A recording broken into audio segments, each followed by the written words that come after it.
This is our first webinar, so it's great excitement for us all here this evening, and I'd like to welcome you all to our first webinar with the faculty and the P&A. We're delighted to introduce you to the summer webinar series for 2020. My name is Catherine Clune-Mulvaney. I'm the Operations and Education Manager in the Faculty of Nursing and Midwifery, this is our first webinar, as I've said to you. So we know you've all been working in very challenging conditions in the last number of months, and we are very grateful for all that you're doing to keep us all safe and keep our communities safe. This evening, we're particularly delighted to welcome Colman, and I'm going to introduce you now to Miss Aisling Culhane, who all of you know. Aisling is the Research and Development Advisor with the P&A, and she's going to introduce our guest speaker to you. So hope you enjoy the evening. Thank you.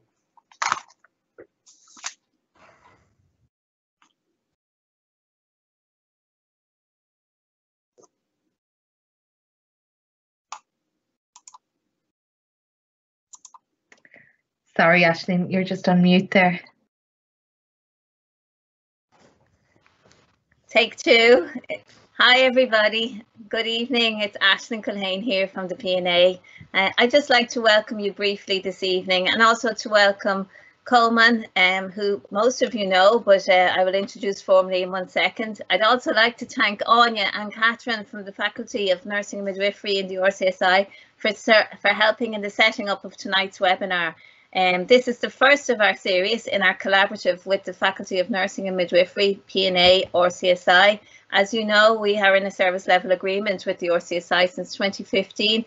And as Catherine outlined to you, we thought that this might be just a nice way of kind of segueing into the summer period, where we're hoping that you're trying to draw your breath after what's been a most stressful and very hard-working 3 months previous to this. So, and it's on that note that it gives me such great pleasure to welcome Colman, who is a friend, a colleague, mentor, and indeed a close ally of the Psychiatric Nurses Association and indeed the RCSI. I've been asked to briefly introduce Colman. So Colman, if you don't mind, whilst you have many things I can say about you and many titles and lots to say, I'm going to concentrate somewhat on your 20 years experience in child and adolescent mental health as a nurse and as a psychotherapist, but also on the fact that you've worked so much with children and adolescents in Ireland and abroad, and helped most of our young people and those you've seen, and indeed mentored me in terms of working with our young people who have anxiety problems or obsessional symptoms or attachment issues. But I guess, I suppose, a lot of our colleagues here tonight will know about your regular contributions to broadcasting and print media with Ray Darcy, and indeed with some of your, I suppose, presentations that have come out of that wonderful publication, Cop On, which is a parenting book for the technological era.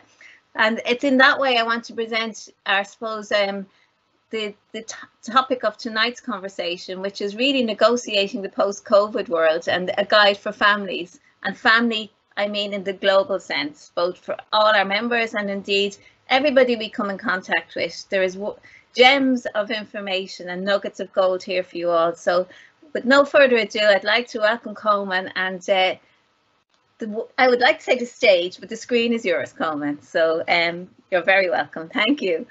Thanks very much, Aisling. Thanks, Catherine and Anya. Am I in control of the slides here yet? I think I might be. Can people see that screen there? We're all good? Yeah, I mean, first and foremost, I want to say that I'm on my own here this evening with 3 small children who are 10, 7 and 5. So they're suitably distracted at the moment, but there could be a Nutella emergency or the likes at any point. And if that happens, my sincere apologies, but I'll just be able to give a password clarification or something, and it should be okay. But these are new times and strange times for all of us.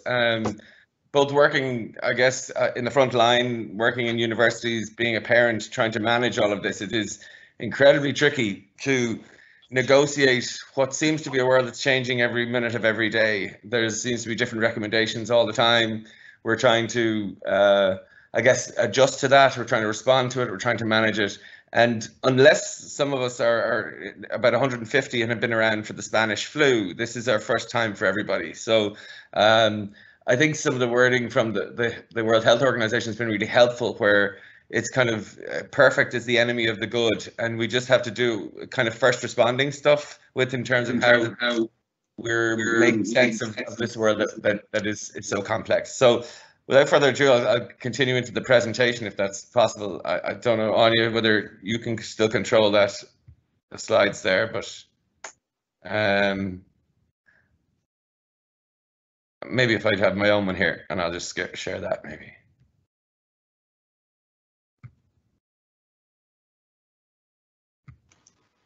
How's that? Can people see this slideshow yet? No.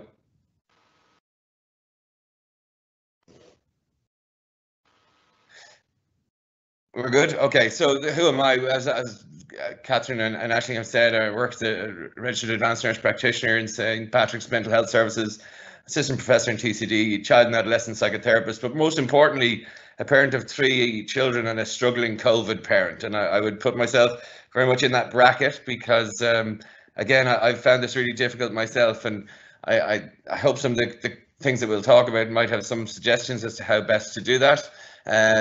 Changes to my presentation. I would normally, and anyone who've heard me talk at some of the conferences and things like that, I've always talked about, my argument was that we were a time-poor society and we were unable to get to know ourselves due to the busy nature of our lives. However, the last 17 weeks have changed all that. We've never had much more time on our hands, and I guess been time-rich in some respects, but time-rich in a different way, where there was very many restrictions on what we could do with that time. And where periods where we found it reflective and helpful and enjoyed it, there were times where we got into, I guess, rumination and torment and frustration. And so we all oscillated between these kind of things. But if we're looking at where we're at now, where we're looking at reboarding onto the hamster wheel that we jumped off, I hope that this presentation helps us to kind of rethink and reprioritize maybe what we need to consider before we get back on. What are the learnings from it, but also a little bit about how do we survive the rest of it. I'm again well known for saying that I believe we were living in the greatest social experiment of our time. And again, I have an interest in the use of technology and how that impacts on our resilience and our anxiety. And I think maybe over COVID-19, we've seen a different relationship with technology, and perhaps a better one. And it's the irony of me talking to you from my sitting room when I would be a critical friend of technology is beyond ironic at this stage. But the COVID-19 added another variable to this experiment. And from the point of view of the first thing it has caused, I believe, is the other pandemic. Now, we all know the pandemic of coronavirus, but the other pandemic that I think is certainly on the rise and has been for some time, but the arrival of COVID-19 has maybe accelerated that, is the rise of anxiety. And I'm, again, if I can say pre-COVID, I don't think I ever, in my 24 years of working in child psychiatry, ever met as many anxious children. And by the same token, I don't think I've ever met as many anxious parents. And even before COVID-19 ever struck, we were living in a pandemic of anxiety and pressure. And when we're looking at that, we just have to whittle it down. What is anxiety? What does it come from? And for me, very simply, anxiety is the fear of the unknown. That's why we get stressed about exams and job interviews and driving tests, because the outcome isn't known. And when we get involved in something that is unknown, that uncertainty creates anxiety. And anxiety can be a good thing. It can, obviously, it allows us to kind of develop skills of managing it. It helps us, stress gets us out of bed in the morning. It can drive us to prepare for things, but sometimes it can get bad. And I think the idea is, at what point does anxiety cease being something productive and something more crippling and disabling? And I always like to use the word surmountable stress. And I think that's normative and necessary. And for children as well, I believe they need to have surmountable stress in their lives. But when stress becomes panic, then we have an issue. And sometimes the issue is we don't spot the landmine until we stand in it. And so from the point of view of how much is too much, we'll oftentimes only realize that once we've passed that point. So in terms of what affects our resilience in anxious situations, well, there's a few things that, in my experience, anxious children do. And what they do is they tend to overestimate the challenge of the issue, and they underestimate their own ability. From the point of view of, we can oftentimes say, I'll never be able for that, or that wouldn't be up for me, or that I'm not good enough for that. And when in actual fact, that creates more anxiety rather than less. When we concentrate on the uncontrollable variables, and we'll hear lots of people talk about how they're stressed about young people who are not social distancing, how they're seeing people on the green, how their people are not wearing masks. These are things that we cannot control or influence. And obviously concentrating on the things that we can't control can create higher levels of anxiety. The next thing is over-controlling certain aspects and neglecting to consider other aspects of the crisis. An example of this was when the news struck about the pandemic, that we went out buying toilet roll in kind of mass amounts, because in terms of controlling our toilet roll production or supplies made us feel a little bit better. If you've had few past experiences of surmountable stress, and children who haven't maybe encountered adversity in their lives will find stressful situations more difficult. If you have a poor appreciation of priorities, which basically means a lot of people who are anxious do something which is they sweat the small stuff. An appreciation of priority is really important. Being able to value what we can do, how much is enough, and what are our priorities in terms of survival, especially in times of emergency and crisis, hugely important. Accompanied by a low self-belief. If we don't have that belief in ourselves, we can oftentimes struggle. And lastly, it's a kind of all or nothing thinking, that this is the worst thing in the world that could ever happen, and how will we ever get back, and what if there's no vaccine, and kind of getting into those kind of, I suppose, stressful situations of catastrophe can oftentimes not help. In terms of the changes in children's mental health prior to COVID-19, there was a really interesting survey came out in late last year. It was the My World Survey 2, which revealed 1 in 4 children in Ireland will suffer from anxiety and depression. That's a phenomenal number when you think about 25% of children suffering from anxiety and depression. And a lot of this was discussed in the context of the millennial narrative, which was that, you know, children nowadays cannot cope. They lack resilience. They don't seem to be as robust as before. And we have to ask, why was this happening? What were the origins of this resilience crisis? And maybe asking ourselves, what does it look like now? So prior to COVID, the 2 main culprits for anxiety and resilience phenomenon were thought to be overparenting and technology. And these are really key pieces where we believe that parents were mollycoddling their children to a point where they weren't developing skill sets, and that the distraction of technology wasn't allowing young people to be able to maybe manage the stress of adverse events. And then throwing on top of that, you have COVID-19, which is again a tsunami of anxiety on top of that. The COVID variable is pretty self-explanatory. There's literally there's a virus spreading across the globe and taking lives. This is a clear and present and real threat for all of us. And children are not immune to that. And society we've been encouraged to relate to each other differently. We're told of our need to stay away from each other, and we were told that we are dangerous to each other and others are a danger to us. And again, I completely understand the message of the safety procedures in pandemic, but from the point of view of how does that impose on children's reality, and how does that impact on the lens with which they see the world? One of the 2 things that I really have an issue with and I think we have done a really reasonably good job in terms of the public health message around this, but the new normal is a phrase that I have huge issue with, because it's not normal. This is the new abnormal. And from the point of view of the psychological impact of the safety-informed pandemic normative, that's not normal. We're told we need to keep social distance in a time of anxiety. And when you're anxious, social proximity is what you seek. The reassurance of touch, which is hugely important in terms of, sorry, lost my place there. The use of touch is hugely important in terms of for reassurance. The phenomenon of movement is limited when we have, and that's something called the locked door phenomenon. So if 2 people are in a room and they're talking and there's an access route, and if one person gets up and just locks the door, the simple notion that you can't leave or your movement is restricted creates higher levels of anxiety. And when we had the 5K restrictions and the restrictions around movement, it does create anxiety, and it creates an inaccessibility for us to move out, or an inaccessibility for people to get to us. What's also really important is, through the mask wearing issues, we're limiting our non-verbal communication to just our eyes. And I think the image of that child there wearing the mask is an interesting one, because we rely heavily on the eyes, but since this pandemic, in terms of working psychotherapeutically and in cases in the hospital where we need to be wearing masks when this is happening, the difficulty in trying to establish an understanding or even communicate a gesture of support without your full facial expression is limiting, to say the least. And basically we're encouraged to behave like we are toxic, and we were told oftentimes at the beginning, behave as if you have coronavirus, and that will guide in terms of the hand washing, the cough etiquette, etc. So as adults, we struggled with this. So how does this impact on children?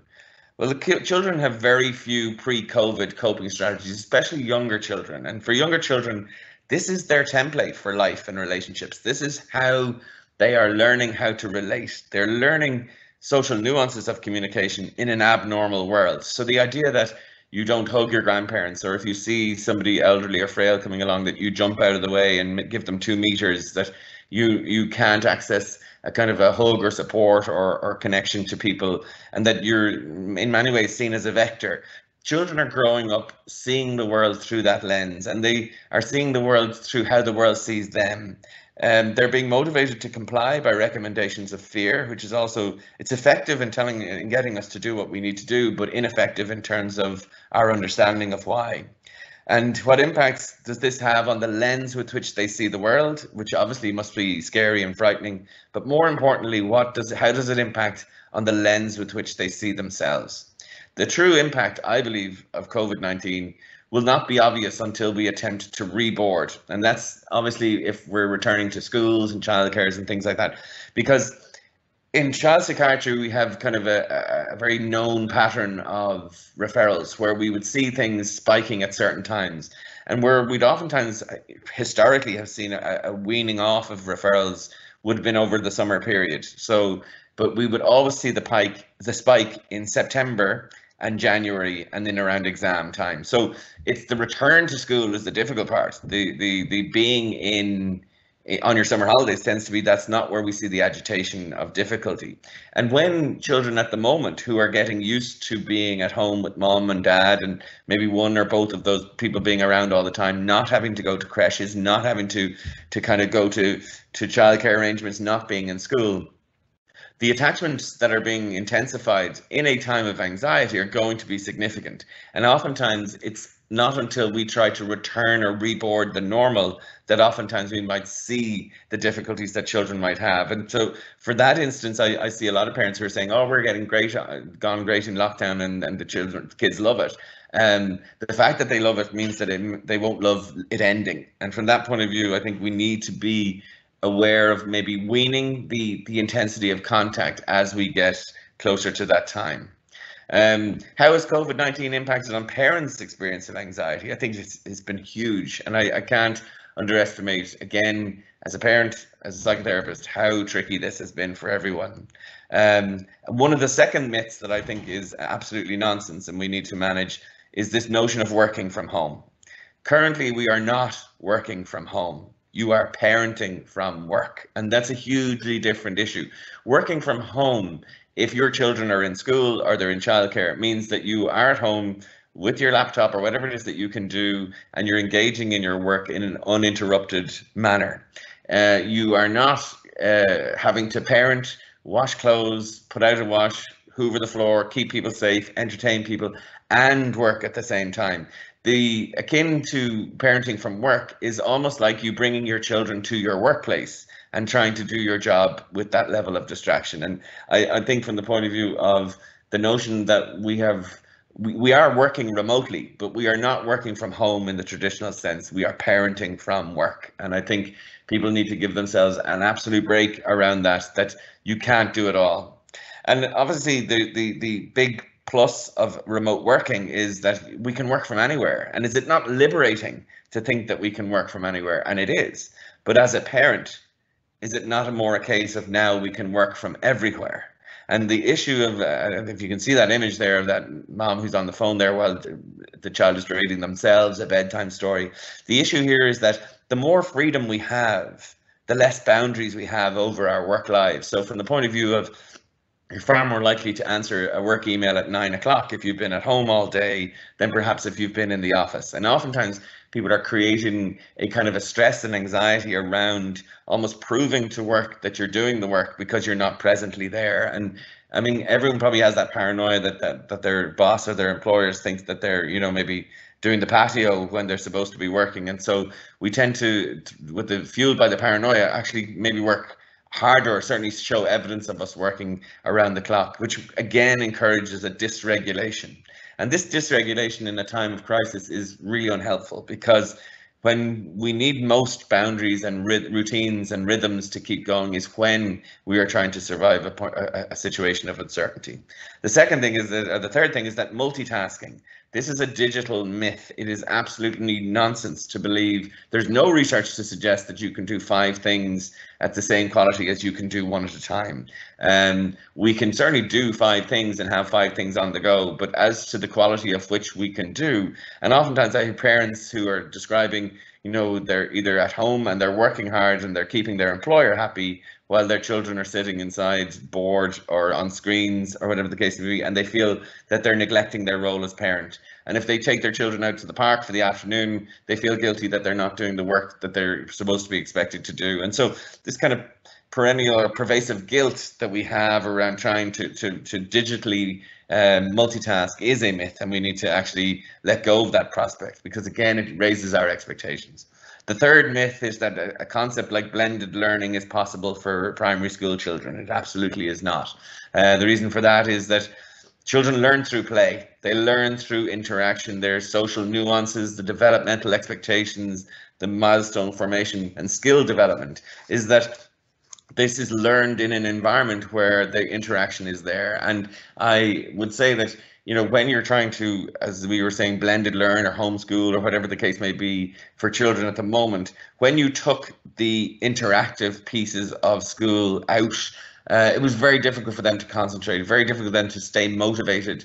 And in terms of trying to think about that, again, if we were to go to school and there was no interaction, would we be as easy to get there? And I think many children are motivated by the social aspect of school, of which education is a piece of that. Whereas we just remove the academic pieces and put that down as the sole focus, and you're trying to teach from home with your parents as the teachers who are fumbling through the new way to do maths, it can be really, really tricky.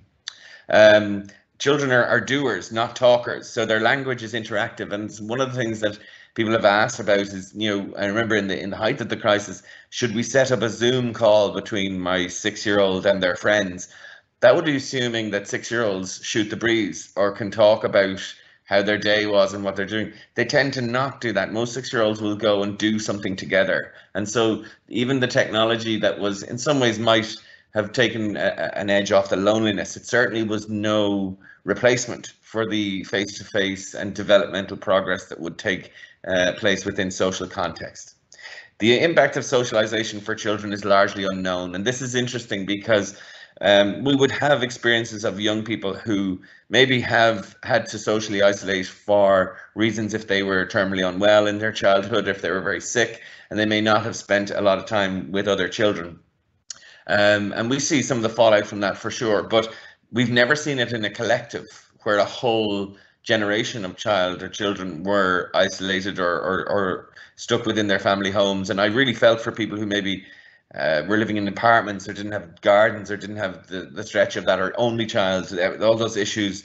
We've never seen a collective of that. So that is a largely unknown in terms of the impact of this on our children's emotional and social development. However, what we do see is in cases where this is the case, developmental arrest. So children who will miss out on the learning. And again, the older child will have the skill set and they'll have it in reserve, and they just will get lazy at using it during a period of 3 or 4 months.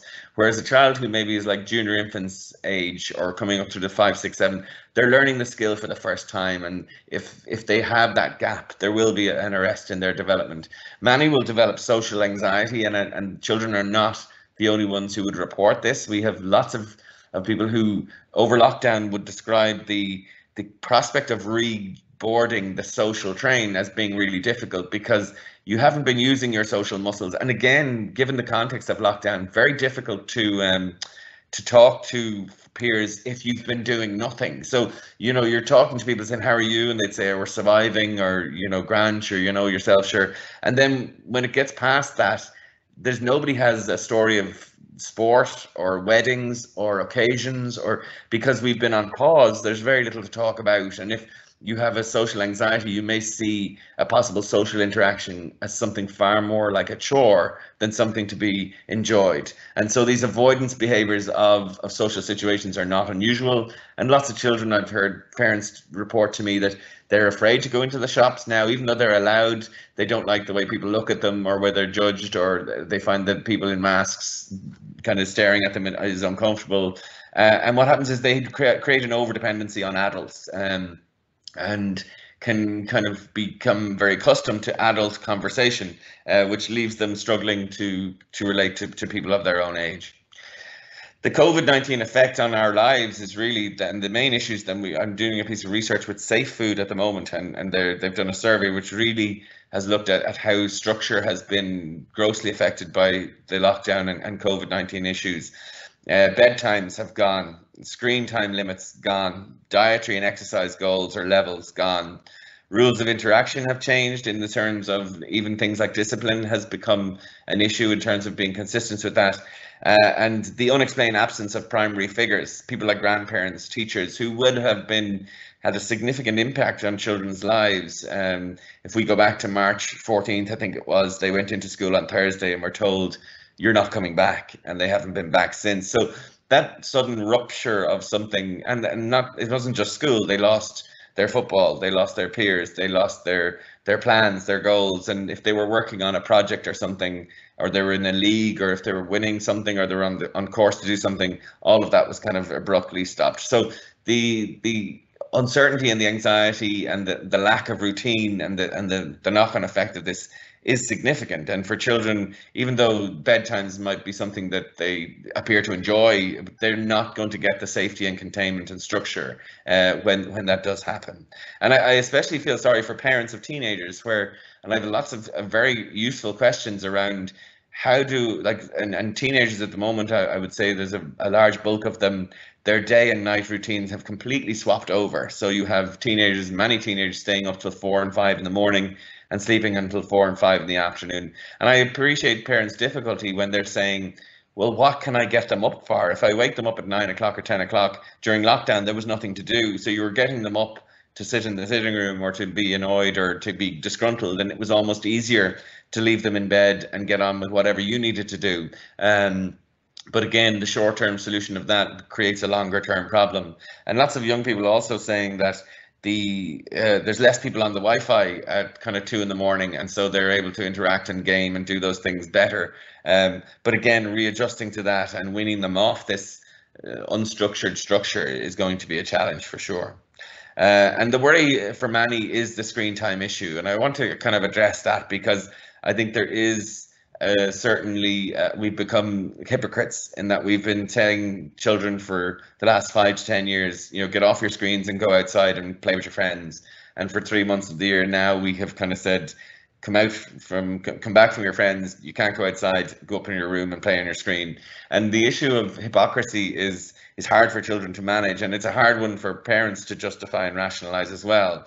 And a lot of parents are worried about the technology, and is it good or is it bad? Is it going to make them worse, or is it going to create issues?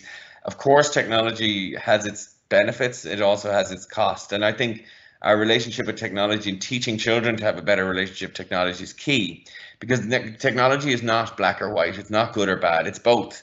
It has the capacity to be used in both ways. So it's not good or bad technology, it's good or bad usage. And so the issue is that we need to work on the individual and how they engage with technology rather than trying to restrict technology. But through COVID-19, we've seen a more mature use of technology. We now see ourselves using technology to work remotely, the blended learning approaches for education. And in terms of my work in Trinity College, we've that was a lifesaver in terms of finishing out programs, etc. Using technology to video call older relatives who are cocooning, and then using online technologies for the provision of goods and services. I'm guessing Amazon and the likes of Tesco online and things like that were never busier. So we were able to do and facilitate all of that. And businesses were able to stay open and stay functioning because of that online capacity. So our use of technology was good. We managed it a little bit better. But however, the screen time debate is called into many people's minds and is a big question. And the issue with screen time, I would say to you, is it's less about time spent and more about time well spent. And I'll explain that to you, because if you take that, I use the internet for an hour, and basically what I'm doing is I'm on YouTube and I'm learning a tutorial on how to play a tune on a guitar. And that's a really good use of an hour. I'm learning a skill, I'm doing something helpful, and I'm doing something that's helping me in the real world. My best friend may spend an hour on online, but what they're doing is spending time on Instagram, going through everyone's profile pictures and feeling utterly miserable about themselves and destroying their self-esteem. And that's also an hour. So the screen time currency or dashboard will only say an hour each. It won't say what we've done. And the issue is we need to move away from the screen time as the currency and move away from time spent and look at time well spent. And that's a real tricky part for us to do, but it is about us using technology on our own terms. But the wider issue around technology and the resilience issue is that it has an impact on how we respond to things, how we cope with things, and it has, the technology narrative has definitely, in my view, had an impact on our mental well-being and our cultural perception of technology. It changes, I mean, the lifestyle changes in the past decade, and this is for parents and children alike. We've become much more of a performative society, and I would describe this as the kind of Tinderization of society, where we have to put our best foot forward, we have to have the best profile picture, we have to put and everything has to be front of house. So we invest heavily in that first time, first impression performance. And the reason for that is because that's the issue that will get you swiped left or swiped right. So we have to invest highly in a very ego outwardly driven issue, which makes us forget about meaningfulness and behind the scenes issues. We have a resilience crisis for sure, where we seem to be struggling with adversity a little bit more. The pressure and anxiety epidemic is phenomenal for children and teenagers. I'm doing this job for 24 years, and I would say to you, 10 years ago, 5 years ago even, 350, 400 points was a fairly decent leaving cert. All I'm hearing now is people shooting for 500 and doing grinds in every subject, and that's not reflective of the university points, that's a reflection of our expectations. And again, that kind of time poor society was also a problem. And where Winston Churchill said, we shape our buildings and thereafter they shape us. Unfortunately, when we build technology in a way that has this kind of narrative, it can have an impact on how we see the world. So the technology narrative, if you think about it, and the value system is about speed, convenience, cultivation, filtering, gratification, and impact. They're all the things that are really important for technology. And how does that influence our children or our young people, or even as adults, our own value systems? And I'd give you an example of, I went into, this is prior to COVID now, I went into a Circle K station and I went to pay for something, and the girl behind the counter said, "I'm sorry, sir, the tap is broken." And I kind of gave her a look as if to say, "What?" And I remember thinking to myself, "You mean I have to press 4 buttons?" And it was like this issue that it was sort of 6 months ago, I pressed 4 buttons, no problem at all, but now it was a problem. And the idea that is that in some ways, the easier things become, the harder the easy things appear. And that's a real issue around our concept of happiness, enough, and well-being, is that technology makes us believe that everything is quick fixed, it's convenient, and we can get it there are shortcuts for everything. When in actual fact, in life and emotional development and all of those sorts of relationship things, that isn't the case. So therefore, technology may inadvertently affect our resilience by affecting our expectations. And this is a formula now at this stage I'm probably well known for, but I strongly believe in its value.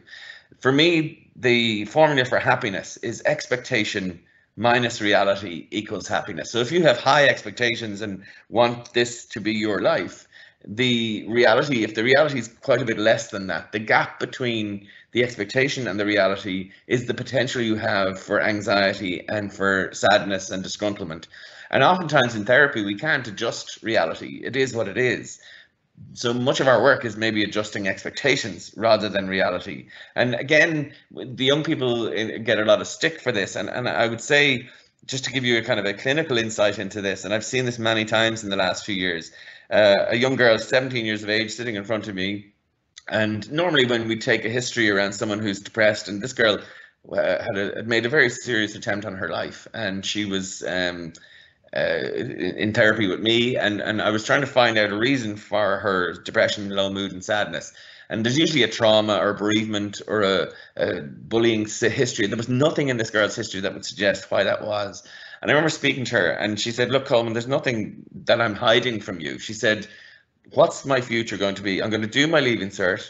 I'm going to go to college. I'm going to get a job. I'm going to meet someone, probably have a few kids and die. And she said, Colman, that's not enough for me. And I can remember in the moment thinking, you've just described my life. But from the point of view the second time, I was kind of thinking, actually, this sadness and your desperation is authentic. And her risk was real.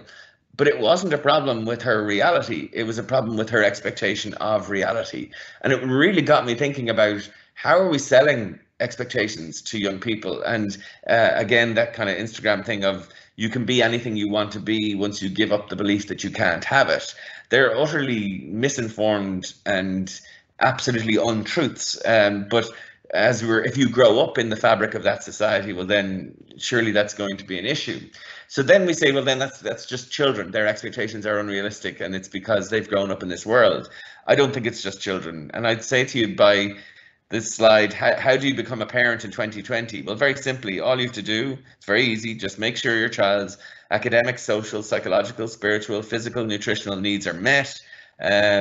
Being careful not to overstimulate, understimulate, helicopter or neglect them.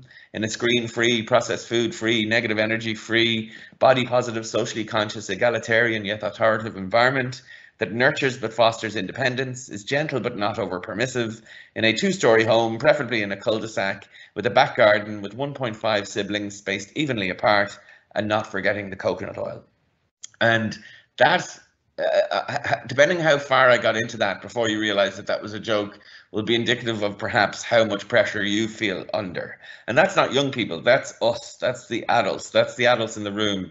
And in many ways, the avocado police have kind of made us feel that this is an absolute essential, that we have to have all these things.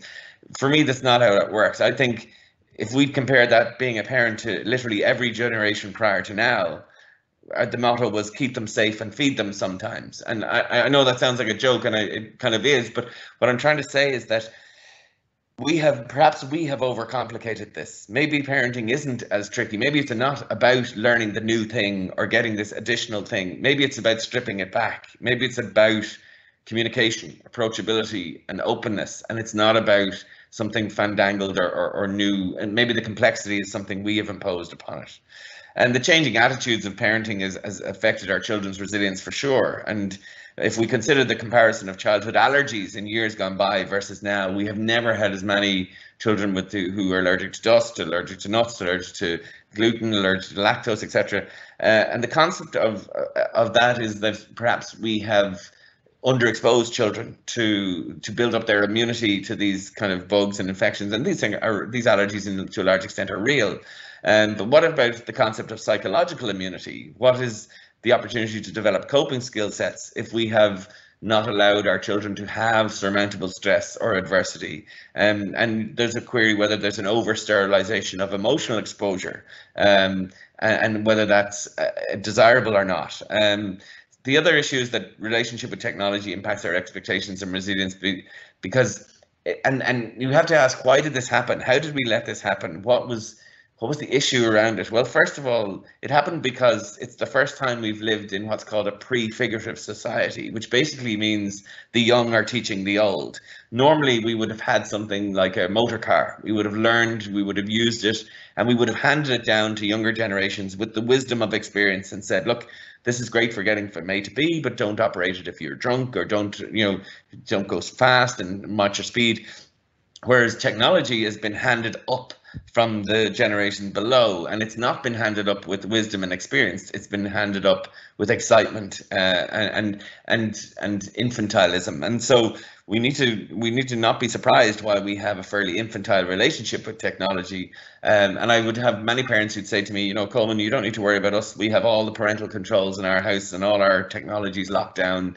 And Dara set it up for us, and Dara would be the 13-year-old in the house who's setting up the parental controls. So this idea of the young teaching the old is new. It's never happened before. The tyranny of choice, and again, I use the example of the what makes us anxious is having more options rather than less. It doesn't reduce options. I mean, we've all been there from the point of view of, you might say, why does he have a picture of Bosco there? Well, for those of you who don't know, Bosco is a children's entertainment show on RT, I think aimed between 3 and 8-year-olds.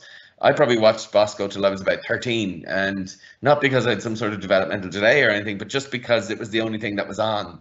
Whereas now I have Sky Plus and Sky Q and Netflix and everything else, and all I ever decide is there's nothing on TV. And that's the tyranny of choice. The more options we have, the less satisfied we become with it. And children are growing up with a tyranny of options and choice. And I'm sure we've all been there on the Netflix thing where we're scrolling through the menu for 40 minutes, deciding what to watch, and end up it's bedtime and we haven't watched anything at all. And again, the technology is that the tyranny of that is that we lose a sense of enough, and how much is enough.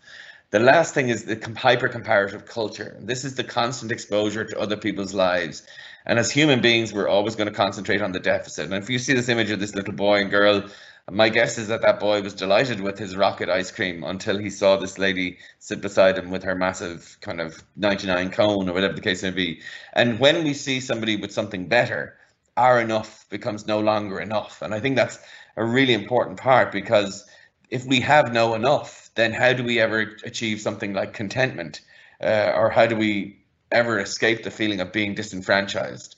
And if good enough is good enough, we have to have a concept of what enough is. And I think, and I hope, over the period of the lockdown, we've kind of got a reintroduction into perhaps what is enough. And survival over the last number of months was probably priority of enough. And if you're getting through it, I think you have done enough and you're doing enough from that point of view. The impatience of an on-demand culture creates anxiety or on-demand happiness. And the advertising campaigns don't help us in terms of trying to, remember I was saying to you the importance of regulation and routine and consistency, especially in times of emergency. When you hear things like binge watch your favorite series, all you can eat data, all these kind of things, they normalize excess. And so we have to, as the adults in the room, become better at regulating and seeing how much is too much, and almost regulating on behalf of our children, because the message that they're getting is there is no limit. And the emphasis of the technological world is always on gratification, not fulfillment. And it allows us to not develop a skill of learning to wait. And I hope in the COVID situation, maybe that is some of the silver linings, that we've had to wait for things. We've had to wait for the haircuts. We've had to wait for our pubs to open. We have to wait for even to get into shops. And I guess the reality of not being able to bypass the learning to wait piece may indeed be important to us. And people might say out there, well, let's just regulate the technology. Let's just take all the bad stuff out there. Let's remove all the pornography. Let's remove all the inappropriate material and it'll be sorted. I'm afraid it won't, because you'll still get a child who'll spend 9 hours on YouTube watching cats on skateboards, which is not an issue around content. There's nothing illegal about that. There's nothing inappropriate about it. It would not be something that you'd regulate, but it's obviously just not a good use of your time. And so the issue is not about regulating technology. It's about regulating human desire. And for me, that's about us being able to see for ourselves. And this is what technology asks us to do. It asks us to decide for yourself what you want? Do you want to be gratified or fulfilled? And oftentimes we'll choose gratification 9 times out of 10 because it's quicker, it's convenient, and it's less labor. When in actual fact, fulfillment is an important thing for us to distinguish. And for children, we need to, and hopefully again through the COVID thing, have maybe seen an opportunity to learn about fulfillment and the weapons of mass distraction, which oftentimes technology can be. It makes it very difficult to see the difference between gratification and fulfillment. And by that, I mean, if I went to the gym today and I went for 9 hours to the gym, I'd look no different than at the end of it than I did at the start. Whereas if I went to the gym for 20 minutes 3 times a week for 6 months, I may well see a difference. And that's the difference between gratification and fulfillment. It's about this kind of laborsome process where we have a collection of experiences that culminate in something meaningful. And fulfillment isn't in the world of technology. It's not in the narrative technology, and it's anything that involves waiting or labor or time doesn't seem to feature in this world. The next thing I'd say to you is the downside of the upside is that people will say technology improves communication, but what type of communication? The impact of technology on trust and relationships. Why are we emailing people sitting next to us? Why are we consumed with electronic records? And has the whole concept of, and that image there would be a kind of a shocking image if you'd shown it maybe 5 years ago. It doesn't seem at all shocking now. And COVID has taught us that it's not about the task, it's about the process. And I use that kind of notion of the kind of water cooler moment, because if you take the issue of working from home or parenting from work or working remotely, there isn't a moment where you do exchange pleasantries or meet a colleague and say, oh, you know, I heard your mom wasn't well, how's she doing, or how things. And those are the things that create collegiality and communication and connection. And generally, if we're in a technological issue, it's very much cut and pasted into what information you need and whatever information you want. And we oftentimes leave the pleasantries out of it. And so that water cooler moment is important. It's important for us to feel wanted, to feel desired, and to feel part of something. And as wonderful as remote working might offer us in terms of freedom of movement, it may restrict our closeness and our connectivity in terms of teams and relationships. And again, I say, reconsidering the recent homeschooling experiences, we've seen that, you know, education is a tiny aspect of school, and really towards the end of that process of trying to get the children to go in and do maths when there was nothing like a break time or PE or the kind of fun of meeting their friends, it became a fairly laborious task. And again, I would really worry that if the blending learning thing is to continue, that there will be a cost to our children's emotional development going forward, because again, knowing what we want and knowing what we need, it's really difficult for us to distinguish that. We want to be on our own sometimes, but we may need to be with people. And for children, it's really important that that's the case as well. And oftentimes, again, technology will give us what we want, but it won't be very good at giving us what we need. So if you want donuts, the algorithms of technology will just give you donuts. And so when we've been in COVID and we've been relying heavily on our screens in that time, it's been giving us more and more of what we want and none of it telling us what we need. And I'm well known for saying that I believe that, you know, the online village is a village or a town that Google and Apple are the planners of that village, and the village is designed around what you want with no ethical obligation to provide you with what you need. And again, I use the Spotify example. So if I'm really sad and I'm broken up from my girlfriend and I'm listening to Spotify and I choose all these really melancholic and grim and sad music to get me through that, Spotify just says, you know, Colman loves sad music, let's send him loads of sad music. It doesn't say after a month, you know, somebody send Colman a 90s dance tune because he's getting fairly grim in that corner over there. It just keeps giving me what I want, not what I need. And again, the idea that we have to have our own sense of agency to decide that is really difficult. And again, it's not just what we search, but what people search on behalf of us. And I just like this kind of joke here. It says, my wife asked me why I spoke so softly in the house. I said I was afraid Mark Zuckerberg was listening. And she laughed, I laughed, Alexa laughed, and Siri laughed. And again, there's that notion that I guess that kind of Big Brother phenomena, or we being watched, or whatever the case may be. And again, that notion of fulfillment over gratification is something that this is a real opportunity for us to teach children about fulfillment, about meaning, and about purpose. And if we want children to be more resilient, we have to question how do we do that? And it's very difficult, because they're in a world which is about emotional expression, constant distraction, constant agitation of their desire, and exposure of their vulnerability. And that's what causes concern. And again, the exposure of vulnerability is that if you're online and you're searching about how to lose weight or how to hurt yourself or how to take your own life, the technology doesn't say that's a 14-year-old girl looking at this. It just sends them what they need. And again, that vulnerability and personalization is something that we really need to be able to help children to have a media literacy around that and be able to step back. And you're asking children to self-regulate, which in fact is in many cases beyond their emotional and cognitive capacity. So the compromising of our resilience is that always-on culture, anti-reflection culture, and I believe the popularity of mindfulness in recent years is in response to a culture of mindlessness in some respects. And these influences impact on our sense of identity and sense of self. And so if we could use COVID correctly, we would have used the time or that pause button to try and engage in some reflection, trying to find out, reprioritize and reorganize our lives and get to know ourselves, because resilience isn't born out of toughness. It's not about making the millennials walk to school with no shoes on, carrying a sack of coal. It's about, because that won't work. It's not born out of adversity. It's a relationship with yourself that contains self-belief and accuracy. If you know what you're able to do, what you're capable of, and you have an accurate view of your own value system, that is enough. That's what will make you resilient. So in our opportunity to take back some agency and control over our choices, COVID has allowed us to kind of think about that. And I think that's really important about how do we do that.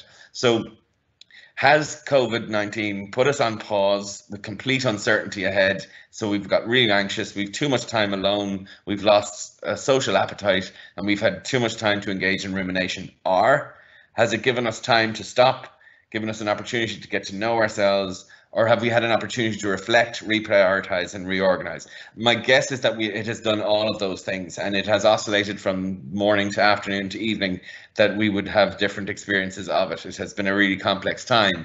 But how can we use the learnings of COVID to reboard the merry-go-round differently? What can we do differently? Can we rethink things like the hectic scheduling, sweating the small stuff, taking relationships for granted in terms of grandparents, whatever it might be, prioritizing family time, which has been really important. And one of the really important things is that children value experiences, they don't value things. And from the point of view of, they may recall, building a fort with the cushions in the sofa more fondly than they'll remember the marquee for 170 people for their communion in the garden. And again, we need to kind of get in touch with that actual meanings and experiences, and value that as well, and re-emphasize on experiences, not things. And again, this is our opportunity to kind of recapture that a little bit. But for now, we just need to engage in survival and reflective mode. This is not the time for expectations. It's a time for reevaluation. You need to allow yourself allow things slip. It's utterly understandable. And don't be swayed by the WhatsApp groups of those telling you that they've done 2 hours of Latin or they're going on nature hikes. Don't stress about that. I love this image, and I'm going to read it out to you. So your kids survived on snacks yesterday. They're still safe and they're still loved. So your kids had too much tablet time. They're still safe and they're still loved. So your kids had more inset days than homeschool days. They're still safe. They're still loved. So your kids have no routine at the minute and they're sleeping in and staying up late. They're still safe. They're still loved. So your house is a muddle. You're tired, you're snappy, and you're overwhelmed. You're still safe and you're still loved. You aren't failing at anything. You're surviving everything. And some days we'll feel on top of the world and other days we won't. And again, it's just trying to have that realism of the oscillation during a time like this. And what I'd say to you is, if I am to give you some tips, and this is not, I don't mean this to ever be pressure, because it shouldn't be. We need tips, we don't need pressure. And this is my golden rule, is the 4 to 7 rule. And what that basically means is everything you do, rate it out of 10. If you're 1, 2, 3, 8, 9, 10, you may well get into trouble. Everything is about moderation, trying to keep it between 4 to 7, whether that's the technology use, whether it's your anxiety as a parent or your children's anxiety, whether it's the talk of COVID-19 or returning or coronaviruses or distancing, whether it's your parenting skills, whether it's your expectation, whether it's the pressure you put on yourself, whether it's your busyness or whether it's your work. If it's 1, 2, 3, push it up to the 4, 5, 6. If it's 8, 9, 10, push it down into the 5, 6, 7s. And if we stay within 4 and 7, we can really survive it, because that's moderation. That's being able to do it. And I oftentimes tell this story, and I'm going to finish the talk on this. It's called The Jar of Stones, and many of you may have heard me say this before. It's the story of a philosophy lecturer who comes into a class and he has a jar and he fills it full of rocks, and he asks the class, is it full? And they said, yeah, it is. And then he gets some pebbles and he sprinkles them in between the rocks, and he said, now is it full? And they said, yes. And then he gets some sand and sprinkles it between the rocks and the pebbles, and he says, now is it full? And they said, yes. And he said, that represents a meaningful and fulfilled life. The rocks are the really important things, like your family, your health, and your intimate friendships. The pebbles are the secondary things, like your work ethic, the grades you get, or the car you drive, or where you live, whatever. And the sand is the cosmetic rubbish that's really not that important, whether that's, you know, the likes you have or the followers you get or whatever it might be. But in order to feel fulfilled, you must put the rocks in first, then the pebbles, and then sand. And my view has always been that for the last number of years, we've been sold sand, and our children have been sold sand, and sand is really important. And what happens is, if you fill your life up with sand, you don't have room for rocks and pebbles, and therefore we have a generation that sweats the small stuff and feels empty and lacks resilience. And if you can teach your child what is it their rock, what is their pebble, and what is their sand, and to organize and reprioritize their lives in that way, then you're going to make them resilient. So maybe this forced pause has allowed us to empty out the jar. So we've emptied everything out over the last number of months. It's up to now for us to refill it in the order that we can. And I would just encourage us all, myself included, to choose wisely. Thank you very much. I hope that was helpful.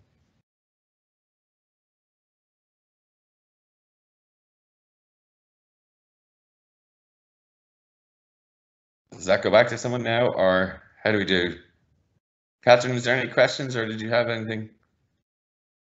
Hi, Colman. Thank you for that. It was just wonderful. I don't know, I have an echo. There's two questions. Aisling is going to ask her question directly. Okay.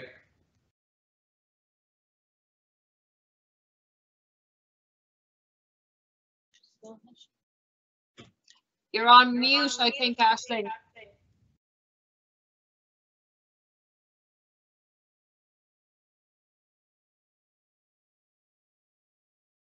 I think your microphone is on mute, Aisling. She can't know this. Okay, so I'm just going to read them out, Colman. Okay, so go for it. Yeah. A question somewhere about the slides, and just to reassure everybody that the slides will be available about 2 weeks later. We'll put them up, send them to Aisling through the PNA, and the slides and the presentation is recorded. So that's really, really great. So Aisling had asked Colman, I'm curious, Colman, of your opinion of this dialogue around using this COVID period of getting in touch with your essential self.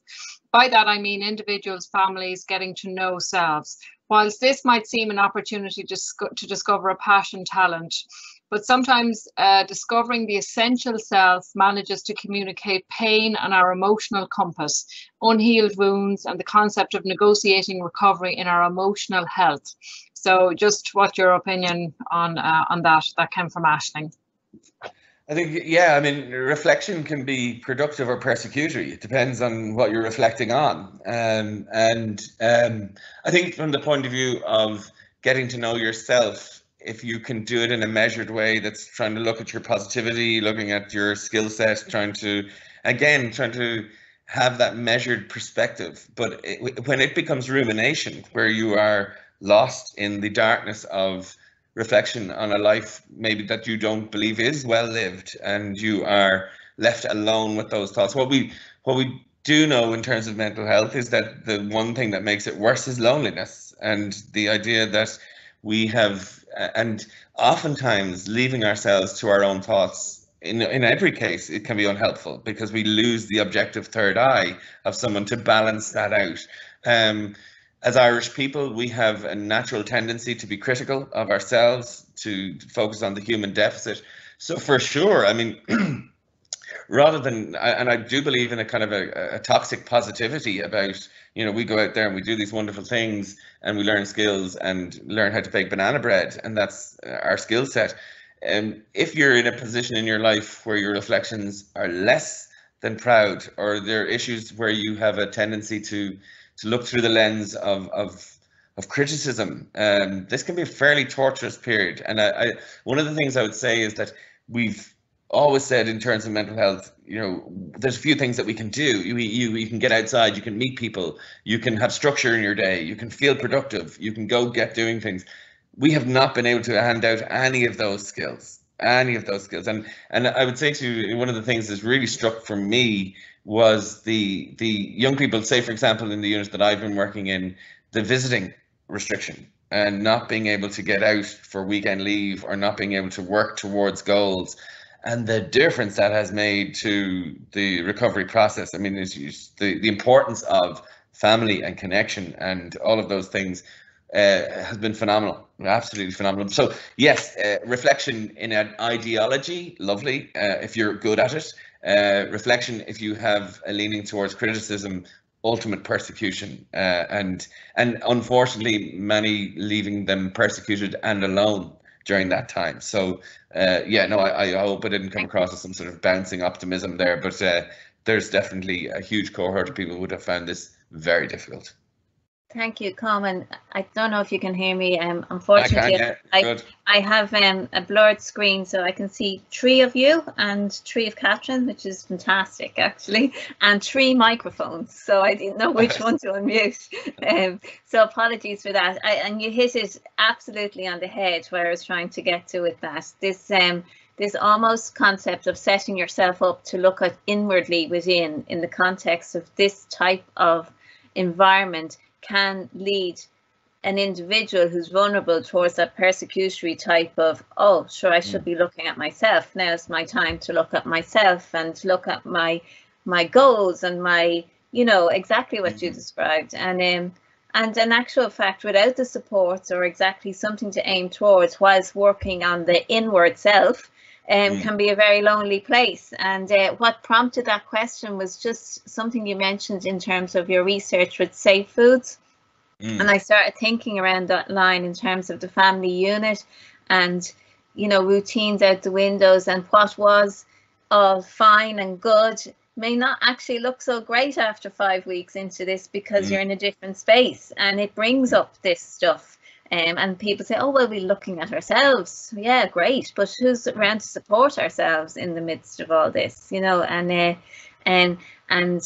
I think you hit it right on the head there. It turns from something about inward looking and emotional healing to persecutory sometimes. If we've nothing around us, or an aim or a goal, or go to meet somebody to shed that, to get out of our heads almost, And I think that was reflected actually in the first 2 weeks. I was surprised we weren't getting more calls. Yeah. Week 3, 4, and 5, we saw the calls coming. Yeah. Do you know what I mean? It's almost not so much whether the glass is empty or full, it's how long you have to hold it out there for. And it really was, it went from lovely reflection of banana bread to, and also I think we can't forget children and people who are trapped in environments where family home is not a sanctuary by any stretch. And there's nothing like banana breads and forts with the cushions, who have been stuck where school and that daily connection was their lifeline. It's a refuge. And we've had those children unfortunately being, and again I would say, and again this is something close to my heart, it's not to get political about it, but children with special needs have really struggled, and parents of any child with autism or on the ASD spectrum who would depend so heavily on OT and schools and support, they have really been left in the lurch in the last number of months and have really struggled. And I hope I don't come across as twee in terms of optimism, but there's certainly cohorts in this who have had a really grim and difficult time, and you can only hope that returns to some normal for them, because I absolutely feel for them. Yeah, for sure. Yeah, and on the, I get that, and it's, I won't labor it any longer. I mean, I sometimes wonder what recovery looks like for that. I don't know what the formula is for that. There's no textbook on this one, except the best we can possibly do of ourselves in supporting individuals, or in my role supporting the membership and our colleagues in the P&A, in your role and your multiple roles across. It's the best we can, and what's enough. back to what you said. You know, so thanks, Colman. Fantastic, brilliant. And Colman, I just had put up a question. If anybody else now has the opportunity to pop them up. Colman, I have a little fella, he'll be 5 the end of August, and I have a little lad of 8. So it's just, I know you talked about the reboarding, and the younger boy, like his expression one day was, I sure do love coronavirus. I sure do love it because I get to be at home every day. So have you tips? I like that notion of tips. Have you tips as to how we get him ready now for a lot of us that have kids to get back out into the world again? You know, how we start to prepare them now in July and August for September and just full, hopefully, school and everything else associated with that. It's weaning, Catherine, now, unfortunately, and it's back to the classic of more time by themselves, or, you know, obviously he's 4, he's not going to be on his own, but from the point of view of if there is a possibility to go to aunties or grannies and do those kind of things and dilute the intensity of it, some degree of differentiation between weekend and weekday, I think, is useful from the point of view of not being overly available Monday to Friday and maybe specializing the weekends a little bit, trying to get that back on track a little bit. But he's 4, so he is learning this for the first time. This is his world. This isn't a new normal. This is just the normal. And so the issues around, I wouldn't, some children prefer a bit of notice, so you start talking about in August going back to childcare and going back to this and going back to that. Some children don't do well with that. They'll just make them more anxious. You'll know your child's better in that sense. So the gradual weaning, removing it back, returning structure gradually, but the bedtime's coming back to a bit normal, rather than it going from chaos on Saturday to go Sunday, right, you're back on Monday, and that gear change would be problematic. And again, the issue around the schools return, and if that's staggered and everything else, that doesn't allow us to really plan. Do you know what I mean? And none of us can plan much of this because the second surge fears and all these sorts of things. We are the greatest. God laughs at anyone who makes a plan. Do you know what I mean? From the point of view of that. So I think from the point of view of we have to do it day to day. But I certainly would be thinking if we're getting into August, it's stepping back a little bit, reducing the intensity of Mammy's availability, and just trying to dilute that a little bit more so that it doesn't come as a shock. Yeah. Oh, thank you for that, Colman. So I don't see any more questions in the box. So thank you, Colman. And I'm going to hand to Aisling, who will do the formalities. Thank you, and thanks to my colleagues and Catherine, and again, Colman, fantastic presentation as always. And I have heard you on many occasions, but you never, I suppose, repeat in a different context, in a different way. Little did I know the last time I was introducing you, you'll be introducing in this environment, such as COVID, and how some of the tips from previous presentations and the new learning that you have obviously indoctrinated into the presentation is so relevant as we move forward in terms of where this is at. I suppose I feel somewhat nostalgic, if not reflective, on where some of the learning I had from you about 5 or 6 years ago has brought us to this, and how it's all combined into something that is quite special. So I'm most grateful, Colman, and indeed to Catherine and Anya for your time. I'm also conscious as a fellow Leinster supporter, of which we've had no rugby, I might add, Colman, so we didn't get into recovery over that. I'm also conscious Liverpool are playing tonight against Arsenal, and knowing that you're a Liverpool supporter, I'm even more grateful of your time this evening, and I can't tell you the score, but look, at some point we'll meet again, probably in the more, perhaps a more sociable environment. But for now, I'm extremely grateful, and I want to thank you most sincerely for what was a very fantastic presentation and so much to digest and learn. Thanks ever so much. Much appreciated.